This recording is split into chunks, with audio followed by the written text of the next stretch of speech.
రాంప్రసాద్ గారు, ఎస్బీఐ ఫండ్స్లో మనం కొత్తగా వింటున్నది ఎస్ఐపి మిత్ర అని వింటున్నాము. సో ఈ ఎస్ఐపి మిత్ర అంటే ఏంటి, దీంట్లో ఎవరు ఇన్వెస్ట్ చేయొచ్చు, ఇది దేనికి యూస్ఫుల్ ఒకసారి చెప్తారా? ఎస్ఐపి మిత్ర ఇది రీసెంట్గా వచ్చిన ఎన్ఎఫ్ఓలో వాళ్ళు ఎక్కువగా ఇది బ్రోచర్లో ప్రింట్ చేసి మరీ పబ్లిష్ చేశారు ఎస్ఐపి మిత్ర. ఓకే, అయితే లెట్స్ నాట్ అంటే మనం ఒక ఎస్బీ ఒక బ్రాండ్గా ప్రమోట్ చేయదు, కానీ అసలు ఆ ఎస్ఐపి మిత్ర కాన్సెప్ట్ని అర్థం చేసుకుందాం. Okay, similar concept earlier ICICI mutual ఫండ్స్లో కూడా చెప్పారు. వాళ్ళు దాన్ని ఫ్రీడమ్ సిప్ అన్నారు, వీళ్ళు మిత్రా సిప్ అన్నారు. ఓకే, అంటే యాక్చువల్గా ఈ కాన్సెప్ట్ ఏంటంటే ఎస్ఐపి అండ్ ఎస్డబ్ల్యూపి కాంబినేషన్లో ఒక ఫైనాన్షియల్ ప్రొసీజర్ని డిఫైన్ చేయటం. Okay, SIP and SWP. అయితే ఇప్పటివరకు ఎస్ఐపి అంటే ప్రతి ఒక్కరికి తెలిసిపోయింది, systematic investment plan. Every month ఒక డేట్కి ఒక ఫిక్స్డ్ అమౌంట్ పెడతాము, అది అద్భుతంగా పెరిగిపోతుంది. 20 years ఉంటే 1 crore అవుతుంది, 30 years ఉంటే 4 crores అవుతుంది అనుకున్నారు. అంటే ఎస్ఐపి అనేది ఒక తమ్ము నెయిల్ అయిపోయింది. 3,000 పెట్టండి 10 కోట్లు అని కూడా పెట్టుకోవచ్చు. ఎందుకంటే 10 కోట్లు ఎప్పుడవుతుంది, 30-40 years ఉండి అవుతుంది, అప్పుడు దానికేం వాల్యూ ఉండదు. ఓకే, ఈ ఎస్ఐపి మిత్ర ఆర్ ఫ్రీడమ్ ఎస్ఐపి అంటే ఏంటంటే మీరు కొంతకాలం పాటు ఎస్ఐపి ద్వారా ఇన్వెస్ట్ చేసి అక్కడితో మీ ఎస్ఐపిని ఆపేసి మీరు ఎలాగైతే సిస్టమేటిక్గా ఎవ్రీ మంత్ ఇన్వెస్ట్ చేశారో అలానే ఎవ్రీ మంత్ సిస్టమేటిక్గా మీరు కొంత అమౌంట్ వెనక్కి తీసుకోవటాన్నే ఈ ఎస్ఐపి మిత్ర అన్నారు.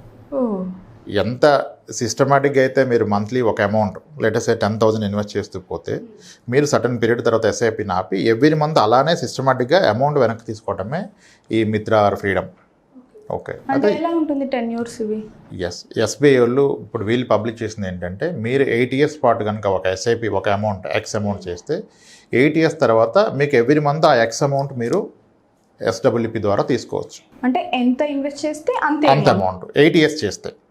అదే 10 years చేస్తే 1.5x, 12 years చేస్తే 2x, 15 years చేస్తే 3x అన్నారు. అంటే 10,000 రూపాయలు కనుక మీరు ఎస్ఐపి 8 ఏళ్ల పాటు చేస్తే అప్పుడు ఎస్ఐపి ఆపేసి అక్కడ నుంచి ఎవ్రీ మంత్ 10,000 రూపీస్ని మీరు లైఫ్ లాంగ్ తీసుకోవచ్చు అన్నారు. దానికి ఏమి లాక్ ఇన్ పెట్టలేదు. ఓకే, సిమిలర్లీ మీరు 12 years పెట్టినట్లయితే 2 times, 10 years అయితే 1.5 times, 15 years అయితే 3 times. అంటే ఈ 15 years దాన్ని తీసుకుందాం మనం ఎగ్జాంపుల్గా. అంటే ఇప్పుడు ఏమంటున్నారు, మీరు నెలకి 10,000 రూపాయలు ఎస్ఐపి పెట్టిన పక్షంలో 15 ఏళ్ల పాటు ఇది కంటిన్యూ చేస్తే అప్పుడు ఎస్ఐపి ఆపేసి ఎస్డబ్ల్యూపి ట్రిగ్గర్ చేసి మంత్లీ 30,000 తీసుకుని అంటున్నారు. అంటే గ్యారంటీ 30,000 ఎవ్రీ మంత్ పెన్షన్ లాగా తీసుకోమని చెప్తున్నారు, విచ్ ఈజ్ గుడ్ కదా, విచ్ ఈజ్ వెరీ గుడ్. ఎందుకంటే ఇన్సూరెన్స్లో ఎన్నో ప్రొడక్ట్స్ వచ్చాయి ఇప్పుడు గ్యారంటీ రిటర్న్. ఎస్, అయితే థియరిటికల్లీ మనీ తీసుకోవడం పాసిబుల్, కానీ హౌ లాంగ్ అది వస్తుంది అంటే థియరిటికల్లీ పాసిబుల్ అని చెప్పకూడదు.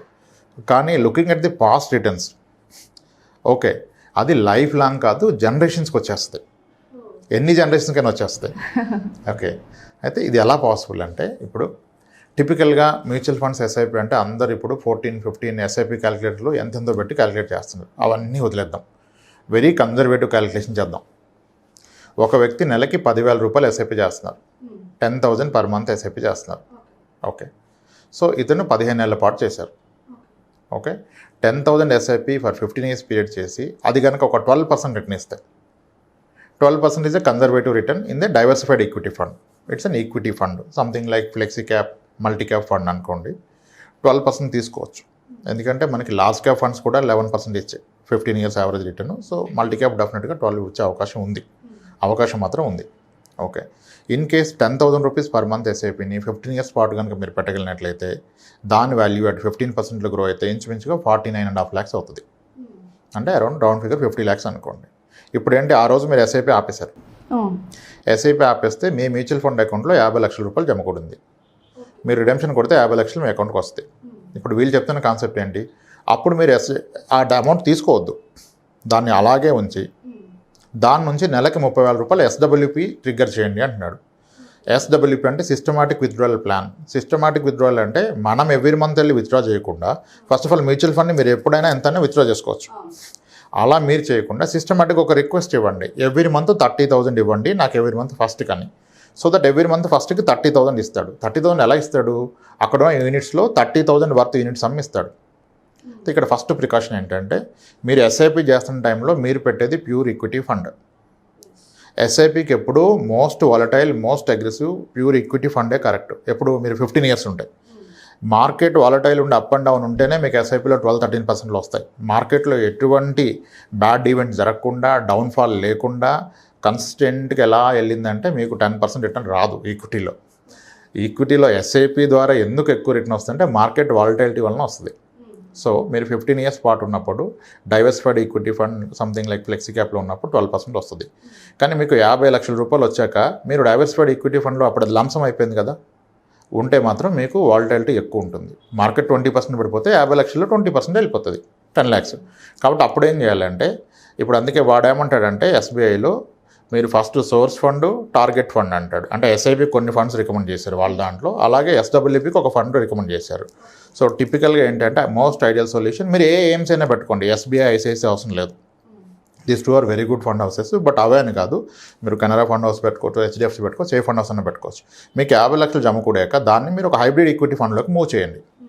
హైబ్రిడ్ ఈక్విటీ ఫండ్లోకి మూవ్ చేయండి. హైబ్రిడ్ ఈక్విటీ ఫండ్ అంటే that is a combination of debt and equity.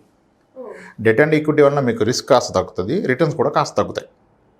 Let us assume hybrid equity funds హిస్టారికల్గా ఇప్పుడు చాలా ఎక్కువ రిటర్న్ చూపిస్తున్నాయి. 10 years CAGR కూడా 14.75 ఫండ్స్ కూడా ఉన్నాయి. 10% ఇస్తుంది అనుకోండి. ఇప్పుడు 50 లక్షల రూపాయలు ఉంది, మీరు దాన్ని హైబ్రిడ్ ఈక్విటీలో పెట్టారు. గోయింగ్ ఫార్వర్డ్ అది ఆన్ అన్ యావరేజ్గా ఇయర్లీ ఒక 10% ఇస్తుంది. ఇప్పుడు ఈయన ఏమన్నాడు, మీరు 10,000 ఎస్ఐపి చేస్తే 30,000 తీసుకోమన్నాడు. అంటే 50 lakhs మీద 30,000 per month. 30,000 per month అంటే which is around 3,60,000 per year. అంటే ఆల్మోస్ట్ మీ 50,000 మీద ఒక 7.2% per year తీసుకోమన్నాడు. అంటే రౌండ్ ఫిగర్ అనుకోండి, మీ ఆ రోజుకి ఉన్న అమౌంట్ 50 lakhs మీద 7% per year తీసుకుంటున్నారు. కానీ ఇందాక మనం అనుకున్నట్టుగా అక్కడున్న ఫండ్ ఏమో 10% per year పెరుగుతుంది. సో 10% పెరుగుతున్నప్పుడు మీరు 7% తీసుకుంటే మీ మనీ తగ్గదు కదా. అవును, మీ మనీ ఎప్పటికీ తగ్గదు. అయితే ఒకవేళ మార్కెట్ క్రాష్ అయిపోయింది, 50 lakhs మీరు జమ చేశాక మార్కెట్ ఈజ్ కరెక్టెడ్ బై 45% అనుకోండి. Let's say worst case 59% fall అయింది అనుకోండి. ఇప్పుడు 2008లో 2009 మార్చ్లో Sensex is down by 59%. 22,000 Sensex has come to 8,400. అటువంటిది ఇంకో ఫాల్ వచ్చింది అనుకోండి. అప్పుడు ఏమవుతుంది, మార్కెట్ 50% పడితే మీరు ఈక్విటీ ఫండ్లో ఉంటే మీ ఫండ్ కూడా 40% పడుతుంది. కానీ మీరు హైబ్రిడ్ ఫండ్లో ఉన్నారు, హైబ్రిడ్ ఈక్విటీ ఫండ్లో. సో ఇది ప్రాబబ్లీ ఒక 25% పడుతుంది. ఓకే 20 or 25, 30 పడుతుంది. 30 పడితే ఏమవుతుంది, మీ 50 lakhs కాస్త తగ్గి 35 lakhs అవుతుంది.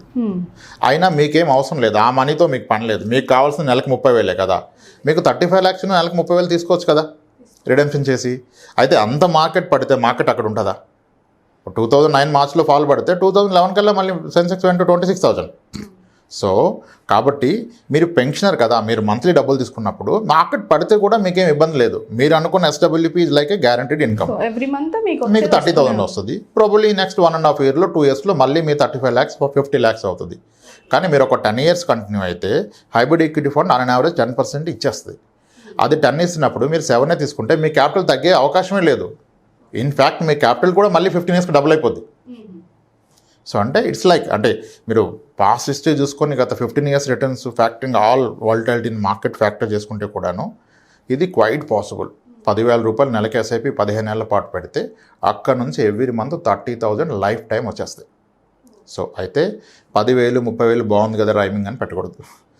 అసలు ఇప్పుడు 45 ఏళ్ళ వయసులో ఉన్న వ్యక్తి ఉన్నాడు, 60 ఏళ్ళకి రిటైర్మెంట్, దీని మీద డిపెండ్ అవుదామంటే ఫస్ట్ నెలకి 30,000 సరిపోద్ది ఆయనకి ఖర్చు.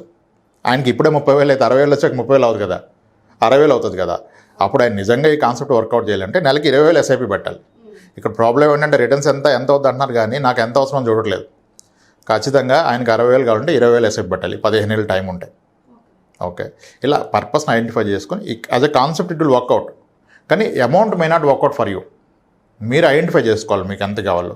This a very good concept, SIP SWP concept. అంటే ఇప్పుడు ఎస్ఐపి పెట్టే ఎస్డబ్ల్యూపీ స్టార్ట్ చేయాలంటే అవసరం లేదు. ఇప్పుడు ఆల్రెడీ రిటైర్డ్ 60 years ఉంది, ఆయన దగ్గర 50 లక్షలు ఉంది. ఇంకా ఆయన ఇప్పుడు కొత్తగా ఎస్ఐపి పెట్టారు కదా, డైరెక్ట్గా 50 లక్షలు తీసుకొచ్చి ఎస్డబ్ల్యూపీ స్టార్ట్ చేసుకొని నెలకు 30,000 తీసేసుకోవచ్చు. ఓకే, అంటే మనం పే చేయకుండా ఉన్న దాంతోనే. ఇప్పుడు మీ దగ్గర డబ్బులు లేవు కాబట్టి మీరు ముందు జమ చేసుకొని తర్వాత ఈ ప్రాసెస్కి వచ్చారు. మీ దగ్గర ఆల్రెడీ డబ్బులు ఉన్నాయి, అప్పుడు ఇంకా ఎస్ఐపి ఎందుకు, ఆ మనీ పెట్టి ఎస్డబ్ల్యూపీ తీసుకోవచ్చు. ఇప్పుడు ఈ కాన్సెప్ట్లో నేను పర్సనల్గా ఒక 60 clients ఉన్నారు నాకు, 60 years అండ్ అబోవ్ ఉండి ఎస్డబ్ల్యూపీ ద్వారా మంత్లీ ఇన్కమ్ గ్యారంటీ ఇన్కమ్ తీసుకుంటున్న వాళ్ళు. మన దగ్గర 86 years old క్లయింట్ ఉన్నారు, 82 ఉన్నారు, 76, 68 చాలామంది క్లయింట్స్ ఉన్నారు. This is a perfect solution for them. అందరూ ఇన్వెస్ట్ చేయొచ్చు అంటారా? ఎవరైనా చేసుకోవచ్చు, ఏ ఏజ్ గ్రూప్ అయినా చేసుకోవచ్చు. అండ్ దీనికి నామినీస్ ఉంటారు. నా తర్వాత ఏమవుద్ది మనీ అంటే ప్రాబ్లమే లేదు. You can have multiple nominees, వాళ్ళకి పాస్ అని అవుతుంది. మీరు ఉన్నంతకాలం మీరు ఎవరి మీద ఆధారపడకుండా ఒక పెన్షన్ లాగా, ఇప్పుడు గవర్నమెంట్ ఎంప్లాయీ రిటైర్డ్ అయితే ఆయనకి పెన్షన్ ఉంది, సో ఆయన ఎవరి మీద డిపెండ్ కాదు. ఒక ప్రైవేట్ ఎంప్లాయీ రిటైర్ అయితే అప్పుడు వాళ్ళకి ఇదొక సొల్యూషన్. ఎస్, ఇదొక అద్భుతమైన కాన్సెప్ట్ అండి, దీన్ని అందరూ వాడుకోవచ్చు. ఓకే రాంప్రసాద్ గారు, మరి టెన్యూర్ అనేది 8 to 15 years అంతవరకు ఉంటుందా? ఎటువంటి టెన్యూర్ ఇక్కడ కాంప్లికేషన్ లేదు. వాళ్ళు ఐడియల్గా ఒక సినారియో చెప్పారు, మీరు ఎన్ని ఇయర్స్ అయినా పెట్టుకోవచ్చు. 8 years పెట్టుకుంటారా, 10 years, 12, 15, 20 years, ఎంతవరకు మేము కట్టగలుగుతామో. ఎస్, మీకు అంటే మీ అవసరాన్ని బట్టి మీరు కట్టగలగడం వేరు, మీ అవసరం వేరు. అంటే ఇప్పుడు ఒక 10 years అనుకుంటారు, మరి 8 years తోనే ఆపేస్తారు. చేసుకోవచ్చు, 8 months తర్వాత కూడా ఆపుకోవచ్చు, 8 days తర్వాత కూడా ఆపుకోవచ్చు. కానీ ఆపితే మీరు కట్టింది ఎంతో లేదు కదా, దాని మీద మీకు ఇంత రాదు కదా. ఓకే, వాళ్ళందరికీ అర్థమవడం కొరకు 8 years అయితేనేమో 1 అంటే 10x పెడితే x అమౌంట్ వస్తుంది 8 years, 10 years అయితే 1.5x, 12 years అయితే 2x అన్నారు. కానీ వీటన్నిటికన్నా ప్రాక్టికల్ వే అయితే 15 yearsలో 3x ఈజ్ మోర్ ప్రాక్టికల్, ఎంత మార్కెట్ వాలటైల్ ఉన్నా. సో 15 years పాటు మీరు పెట్టిన దానికి 3 రెట్లు మీకు ఎవ్రీ మంత్ ఇన్కమ్ అయిపోతుంది. సో అద్భుతంగా వర్కౌట్ అవుతుంది, ఎవరైనా కన్సిడర్ చేయొచ్చు, తీసుకోవచ్చు. Thank you. Right, thanks.